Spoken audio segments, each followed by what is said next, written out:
अगर आप प्रभु की इस वाणी को नहीं मानेंगे तो बहुत धोखा हो जाएगा हमसे, बहुत गलती हो जाएगी। जैसे जिसको लगता हो कि ये सुख दुख समय कृत्वा लाभा लाभो जया जयो, ये तो केवल विरक्तों के लिए भगवान कह रहे, ऐसा नहीं। देखो सबको लाभ इसमें है। एक विद्यार्थी है, वो विद्या अध्ययन करता है पास होने के लिए, पूरा प्रयास करता है। किसी कारणों से, खेल में ज्यादा बुद्धि होने से, प्रमाद बुद्धि होने से, या प्रयासरत है उतना मानसिक प्रबलता ना होने से चूक हो गई, उत्तर नहीं दे पाया और परीक्षा में फेल हो गया। अब ये सूत्र उसको पता नहीं है, न घर वालों को पता है। अब वो उसे बोलते हैं कि इतना रुपया लगाया, इतनी फीस भरी और तू फेल हो गया। मानसिक उसके ऊपर दबाव डालते हैं। वो शास्त्र ज्ञान से रहित, विवेक रहित बालक विचार करता है, घर वाले भी असंतुष्ट हैं और पास भी नहीं हो पाया, अब क्या करे? बोले मर जाना अच्छा है। देखो कई ऐसी घटनाएं सुनने को मिलती कि अमुक विद्यार्थी फेल हुआ तो उसने आत्महत्या कर ली।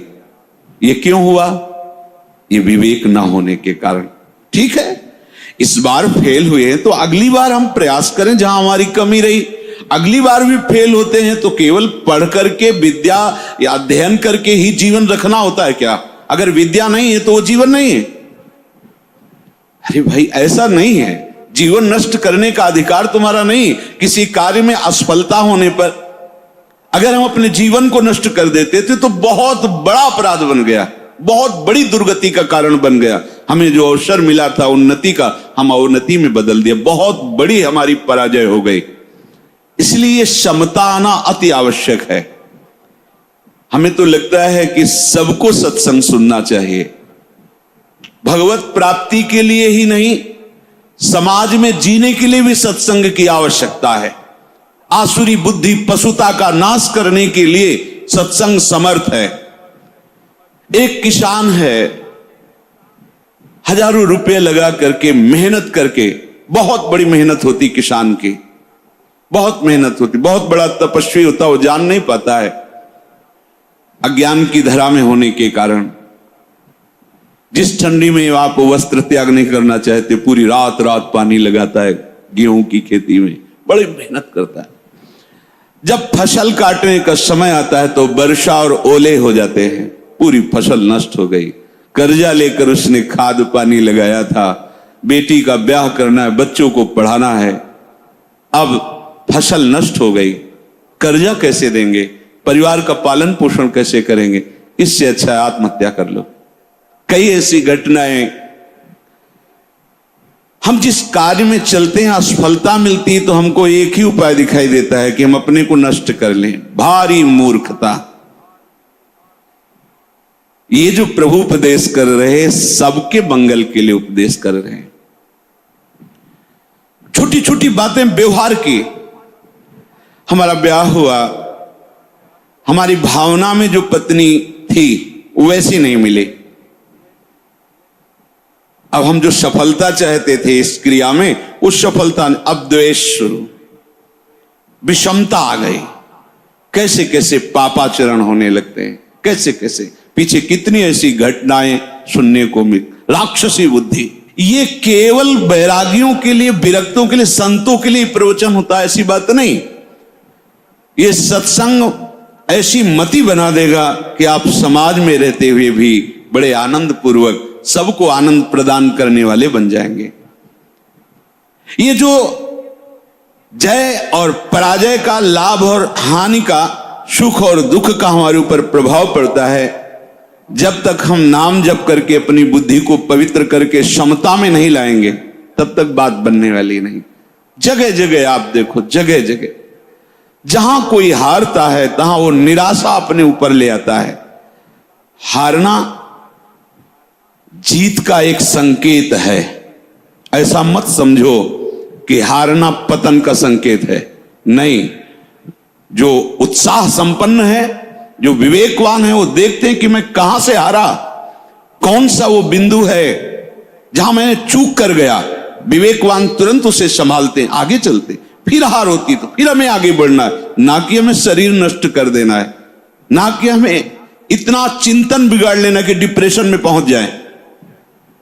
हर परिस्थिति हमारे कर्म के अनुसार रची गई है। अब हमको संभालना होगा, उस कर्म के प्रवाह में बहकर हमें नष्ट नहीं होना है। इसीलिए भगवान यहां के ततो युद्धाय युज्यस्व, तुम अपने कर्तव्य कर्म करने के लिए कमर कस के खड़े हो, उत्साह संपन्न बनो, तुम्हें बिल्कुल पाप नहीं लगेगा। नैवम पाप मवाप्स्यसि, बस तुम एक काम कर लो, जय पराजय में समान भाव लाओ। जो आपने माना हुआ लाभ है अगर हमारा पूर्ण नहीं हो रहा है तो हमें निराश नहीं होना। इस बार हमारा व्यापार सफल नहीं हुआ, इस बार अध्ययन हमारा ठीक नहीं हुआ, इस बार कृषि में हमें कमजोरी, अन्न की प्राप्ति नहीं हो पाई, हमारी खेती कमजोर हो गई, कुछ भी कहीं भी कैसे भी निराश नहीं होना। रात है तो दिन आएगा, आप धैर्य रखिए, प्रकाश होगा। अंधकार में उबिए नहीं और प्रकाश में फूलिए नहीं। अभिमान मत कीजिए, अंधकार आने वाला है। इसलिए सम, भगवान कह रहे समय कृत्वा, यह बहुत बड़ी विद्या है। छोटी छोटी सी अनुकूलता में बाधा पड़ने पर हम दुखी हो जाते हैं, हम विक्षिप्त होने लगते हैं, हम बहुत बड़े लाभ का त्याग कर देते। छोटी सी मनोनुकूल वृत्ति के विरोध होने पर, जबकि वो महामंगल विधान है, आपको समझ में नहीं आ रहा, आप इतने असंतुष्ट हो जाते हैं, इतने हार जाते हैं, इतने निराश हो जाते हैं कि परम लाभ का मार्ग ही छोड़ दिया। और ये जरूरी है, जरूरी है।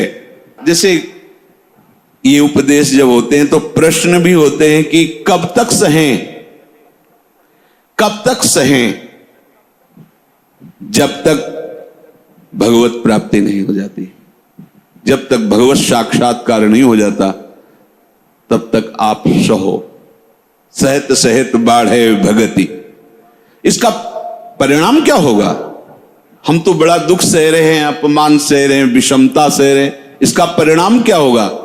भगवान कह रहे बिल्कुल निश्चिंत रहो, महाभय से तुम्हारी रक्षा निश्चित यही कर लेगा। समता, किसी के आशीर्वाद की जरूरत नहीं है।